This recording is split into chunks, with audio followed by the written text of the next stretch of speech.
औरत जिसको मुतासिर करने के लिए महंगे कपड़े पहनती है, असल में वो उसे नंगा देखना चाहता है। कभी कभार लोगों की असलियत का पता होने के बावजूद भी खामोश रहकर सिर्फ ये देखा जाता है कि उनकी आखिरी हद क्या हो सकती है। अरूज मिलने पर इंसान खुदा ना बन जाए, खुदा ने इसलिए ज़वाल भी रखा है। पीठ पीछे लोग क्या बोलते हैं कोई फ़र्क नहीं पड़ता, सामने किसी का मुंह नहीं खुलता, यही काफ़ी है। स्टेटस लगाने से माफ़ियाँ नहीं मिलती, हकूक़ुल इबाद का मामला बड़ा सख्त है। मिलावट का दौर है जनाब, लोगों की हाँ में हाँ मिला लिया करो। अजीब है तेरी दुनिया के लोग यार, अब जितनी इज्जत दो उतना ही गिरा हुआ समझते हैं।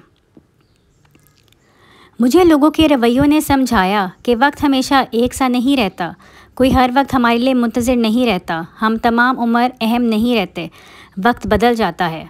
हाँ, मुझे लोगों ने समझाया कि लोग वाकई बदल जाते हैं।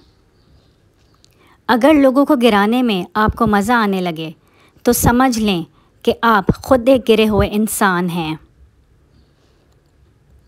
कुछ लोग जहर उगलने के बाद भी कहते हैं मेरा मतलब तुम्हें तकलीफ़ पहुंचाना नहीं था। पता है रिश्ते में सबसे ज़्यादा तकलीफ़ कब होती है? जब आपका कोई अपना आपसे झूठ बोले और आप सच जानते हों। आपकी कीमत तब होती है जब आपकी ज़रूरत होती है। रूटीन की बातें सुनने और करने के लिए वीडियो को लाइक और चैनल को सब्सक्राइब करें।